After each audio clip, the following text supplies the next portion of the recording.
Real screeners are back in what feels like a post-apocalyptic world. So what better theme to talk about than a list of the greatest post-apocalyptic movies of all time, right, Lenny? Yeah, absolutely, man. We have to find our happy place, our escapism, and if it takes watching these worlds and realizing that we're not that bad, then so be it.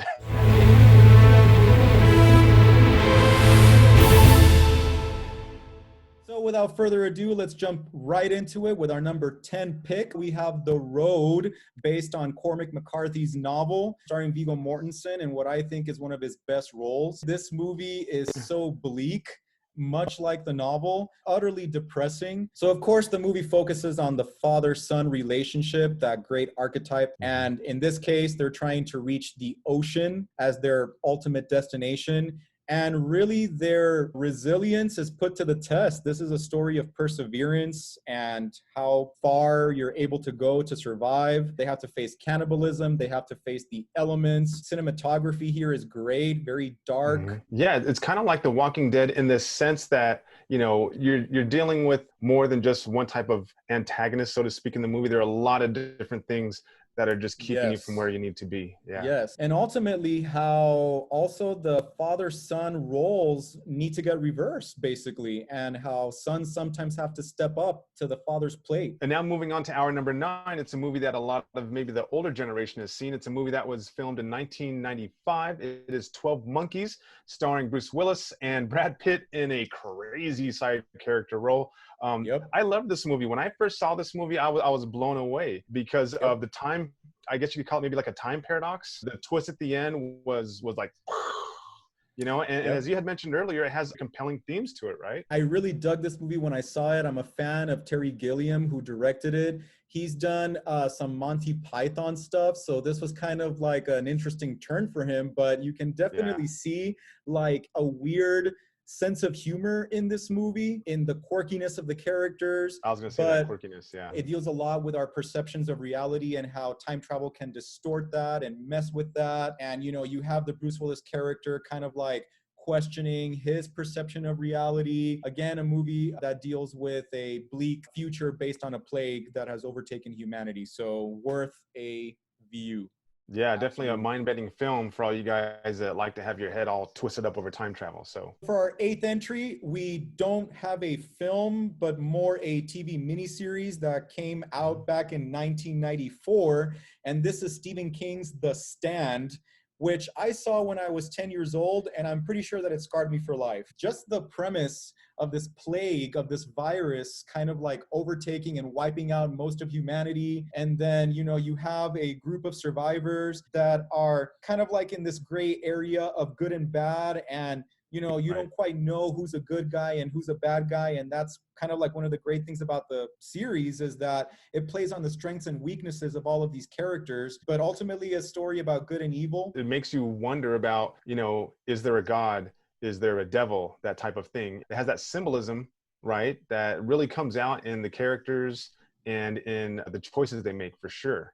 You know, it's a very cerebral type of movie. I just heard or recently heard that they're actually releasing a remake of the miniseries, The Stand. Can't wait. Our number 7 is another entry, right? Not a movie, but an entry. And it's very much like The Stand because it's a TV series. It is AMC's The Walking Dead. I can't imagine anyone who has not seen at least one episode of The Walking Dead. My goodness. And I love the fact that they took this beyond just us versus zombies. And I think that's what's helped give this show such longevity. What are we on, like 11 seasons? I mean, the 11th season is kind of like in limbo right now because of the coronavirus. But yeah, I mean, a fantastic series that had me gripped, okay, until the premiere of season, I think it was season 7. Yeah, season 7, where they killed off my favorite character, Glenn Rhee. I was like, how are you going to kill Glenn? It's very symbolic that you kill him. I guess it fits with the storyline.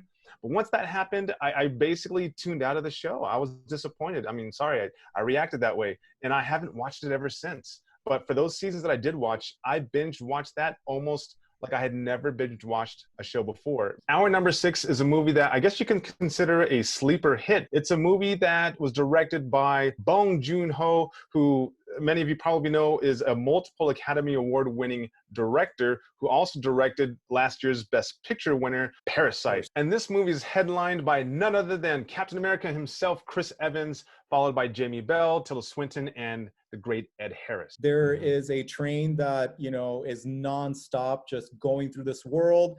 Everybody assumes that, you know, the world is uninhabitable, right? And so the only life that's left resides within that train. Super and train. the way that the train is divided is based on basically social class, right?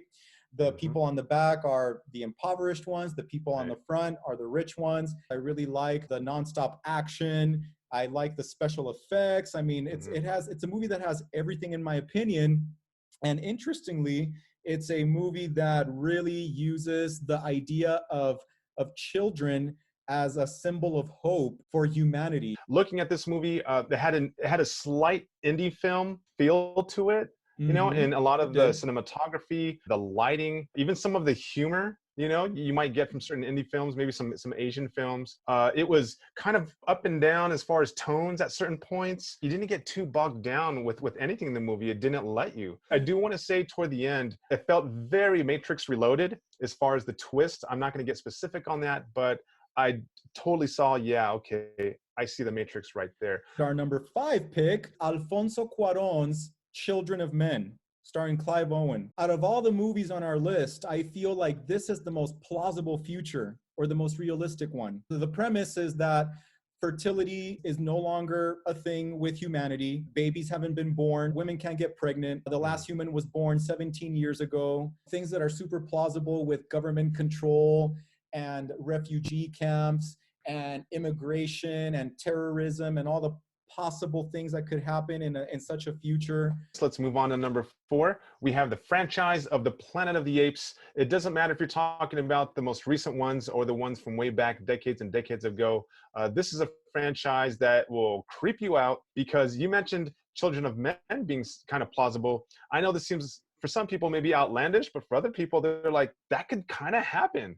You know, this could really happen if we kind of like, you know, it's interesting, right? Like from some perspective, some people believe that we evolved from apes, and then now you could see apes taking over the world based on various factors. I mean, that's creepy as far as us now being the hunted or us now being the captives, which is obviously what happened in the original Planet of the Apes series. 1968's Planet of the Apes, the original entry, has one of the best twist endings ever, right? Undoubtedly, it'll leave you with your jaw open, right? When you see it, if you've never seen it.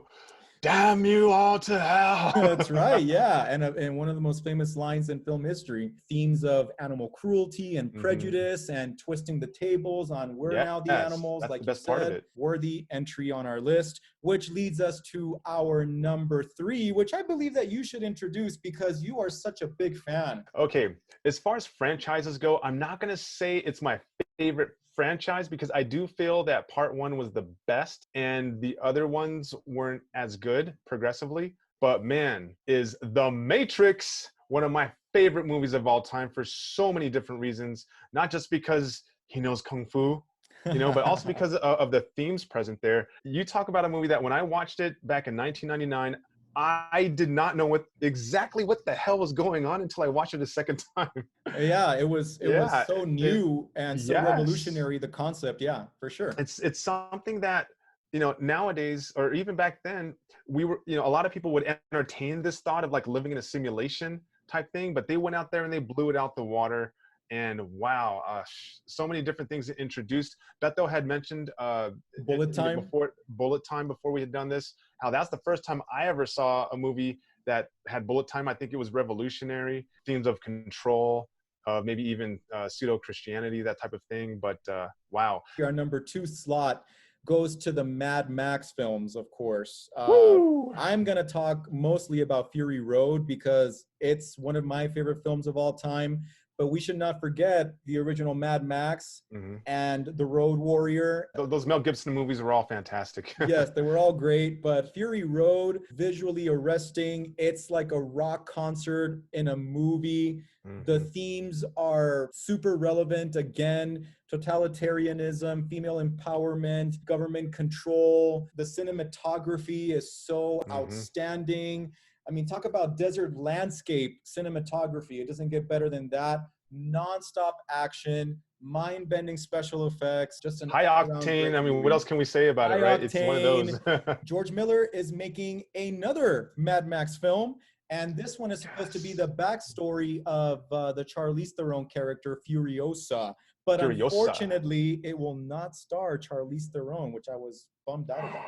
But oh well, what can you do? We have a quick honorable mention list. We wanted to make sure that we included these because we also recommend these. They just didn't quite make the cut.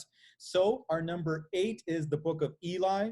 Our number 7 is Avengers Endgame, which you may not think is a post-apocalyptic movie, but give it a second watch. Right. And number 6 goes to World War Z. And number 5 to Edge of Tomorrow, which is basically Groundhog Day sci-fi with Tom Cruise. Right. And Emily Blunt, and it's an awesome flick. Our number 4 honorable mention was Zombieland. You might not think of that being one of the great post-apocalyptic movies, but I mean, it's one of those that has tremendous rewatch value and over and over and over. Number 3, a movie with a unique premise, very good acting, A Quiet Place, starring Emily Blunt and John Krasinski. Moving on to number 2, we have, what's that, people? I was going to try the whistle, but I know I'm going to terribly mess it up. So we'll go with the Hunger Games franchise. And our top honorable mention pick was a zombie apocalyptic movie, 28 Days Later. Our number 1. You know I'm excited for number 1, guys. It should be no surprise. So number 1 is going to be quite easily the Terminator franchise. And to Judgment Day. Yes. That's right. You make such a good point. You know, we should really just focus on the first one and T2 because those are really the best ones, guys. Those are the masterpieces. Those are the masterpieces. Arnold isn't the greatest actor, but he can play a damn good Terminator, and they did a good job of playing on his Arnold-isms in that second part. And the second part was just a masterpiece of a movie, you know, from the plot to the groundbreaking special effects on the new Terminator. You mentioned the way that they took the characters in a new direction. Yes, right? Yes. Getting Linda Hamilton's character of Sarah Connor and flipping, you know, the Terminator's character. I mean, beautiful movie, my goodness. Yeah, and again, a cool premise, right? About machines overtaking humanity. Yeah. And again, a movie where a child is at the center of the story, right? The protection of a child that will lead the future soldiers in a resistance against these Terminators. All right, everyone, that wraps up our list of the best post-apocalyptic movies of all time. Please let us know what you think in the comments below. Did we miss anything or are we right on target? Let us know what you think. Look us up on social media. We're on Facebook at Real Screeners and Instagram real.screeners. And don't forget to like, share, and subscribe. And if you like our videos in general, guys, please consider coming back and stay tuned for our next real take on whatever we can get our hands on during quarantine. We'll see you later. So this film really like... Okay. All right. Followed by Jason Bell, Tilda Swinton, and some other... No? What's his name? Bell? And this movie is headlined by none other... And this movie is headlined by Chris Evans and Captain America himself, and also Jason Bell, Jason Bourne, and all the Jasons in the world.